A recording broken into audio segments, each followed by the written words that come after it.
Even when an elected official from D.C., backed by his supporters and people that live in D.C., requests the assistance of the National Guard, the mainstream media and white liberals dismiss their pain when their request is answered by Donald Trump. This is the Publisher's Desk with Damon K. Jones, brought to you by Black Westchester Magazine, where life, culture, community, and faith meet truth, power, and purpose. Peace and blessings, everybody. This is Damon K. Jones, and welcome once again to the Publisher's Desk. BlackWestchester.com, Black Westchester Magazine. And today we're talking about how the black struggle has been hijacked by white liberals. Our struggle was once about justice, unpaid debt of 400 years of free labor. It was about dismantling the laws and policies that deliberately designed to keep us behind. But today, that struggle has been hijacked. It has been rebranded. And now the history of our suffering and our demand for compensation has been dismissed to one single word, brothers and sisters, and that's woke. How did this happen? Because we allowed people from outside of Black America to speak for us. We have allowed people from outside of Black America to fund our outrage. We have allowed people from outside of Black America to control our talking points. Just look at Washington, D.C. Black residents dealing with crime every single day. Even said that they wanted more police for safety.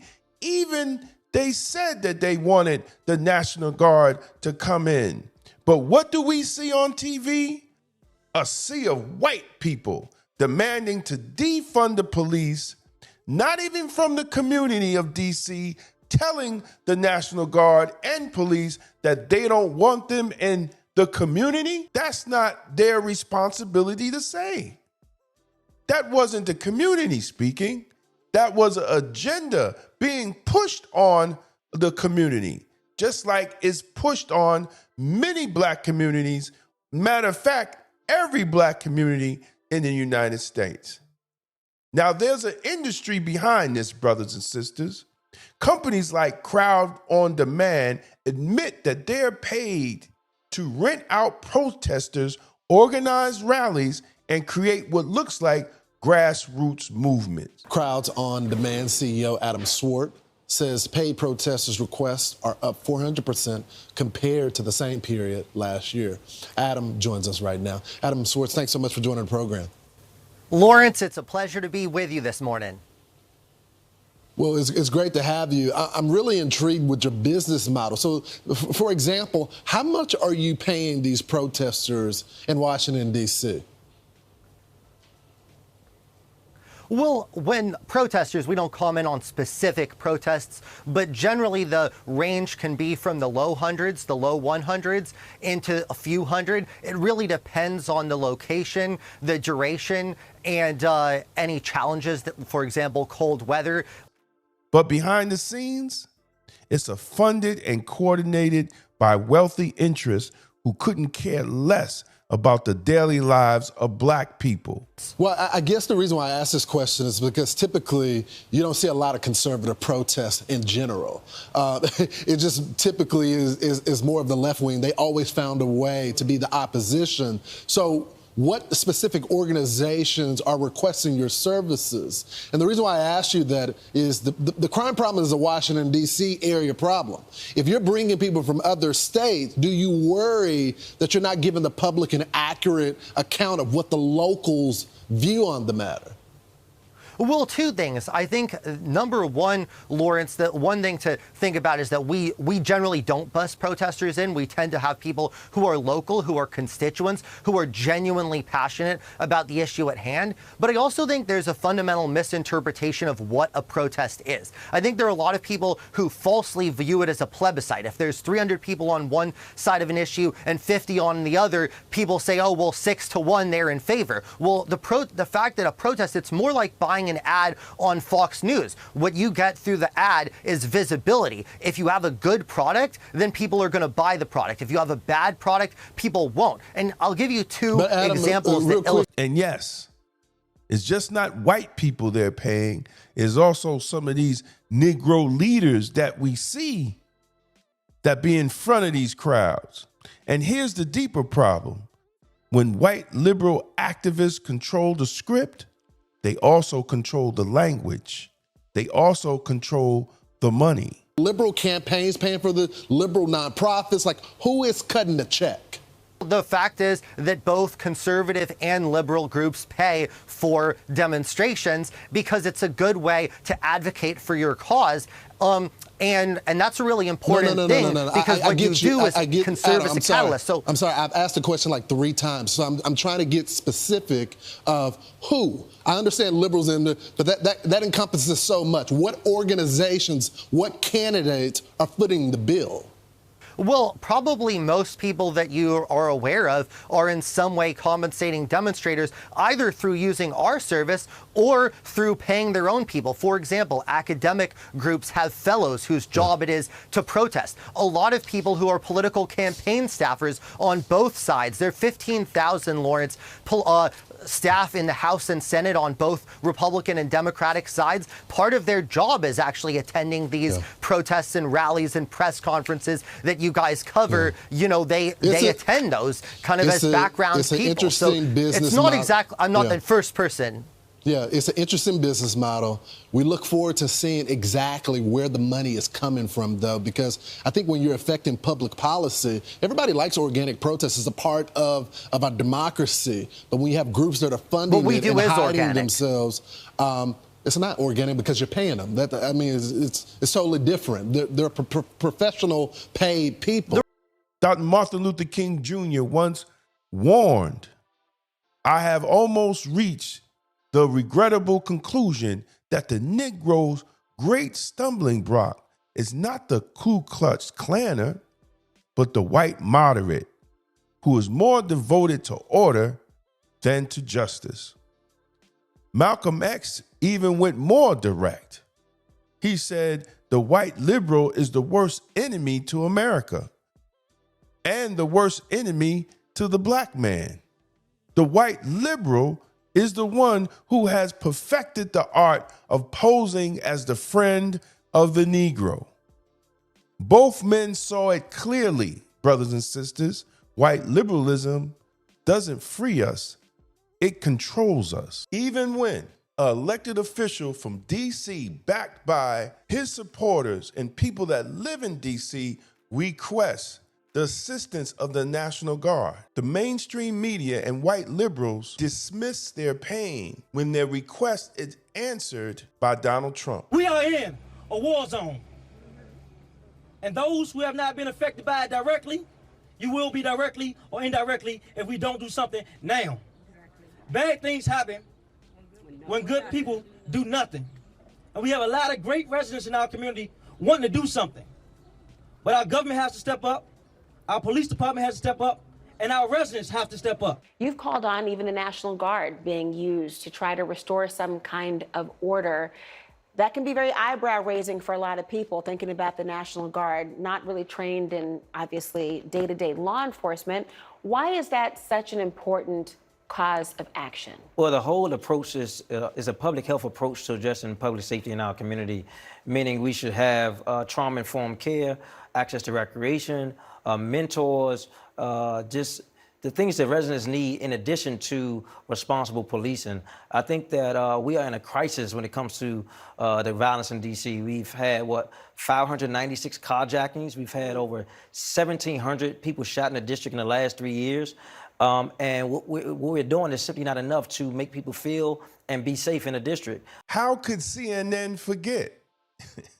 How could mainstream media forget? How can my sister Laura Coates forget that the city council member was on her show requesting for the National Guard? But when it doesn't fit white liberals' agenda, they send in protesters.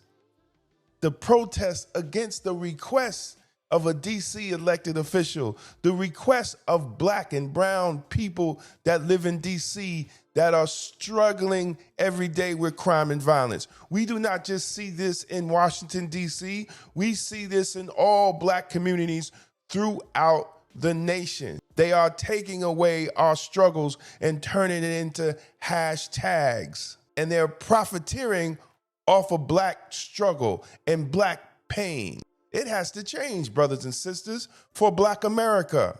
Because if we straighten out black America with our own black agenda, we help America. So I don't want to hear people saying, oh, it's just one America. Miss me with that. That's not reality. That's a dream that Dr. Martin Luther King had, and they assassinated him. So we're not living in a dream anymore. We're living in reality. But the first thing we have to do is take back our narrative and what's best for black America and black communities. The Jewish do it. The Asians do it. The Italians do it. The Irish do it. So why would you have a problem with black people doing the same thing every other ethnic American group does? But when it comes to us, you want to say all Americans. When it comes to us, you want to say y'all don't deserve reparations for 400 years of government-sanctioned slavery. But you don't tell that to the Jews. You didn't tell that to the Chinese, the Japanese. You didn't tell that to the Native Americans. So don't come preach that to us. Enough is enough. See, because our pain has been watered down by white liberalism and the Democratic Party, which we vote for 80% total. And we get nothing for it. And let me make something clear. Black America spends $1.5 trillion in this nation's economy. The problem is we got weak leaders out here kowtowing to white liberals. But there's going to be a day we're going to shut the whole economy down, and then nobody will be able to do anything about it. So you better respect the agenda of black America, because we keep this economy growing. Check the numbers. So we're going to start exposing the pimps of black pain and black injustice. And we need to start calling them out. Even some of these black preachers that are paid. And stay tuned, brothers and sisters. We're going to do a whole breakdown of this week report that the Urban League did on Black America. It looked like a liberal promotional package. It happened because white liberalism hijacked the black struggle and turned it into a political brand. Instead of solutions, it was hashtags and slogans. Instead of empowerment, they gave us dependency. And instead of amplifying our real needs, they used us to advance their own anti-government progressive agenda. Meanwhile, nothing changes in our communities.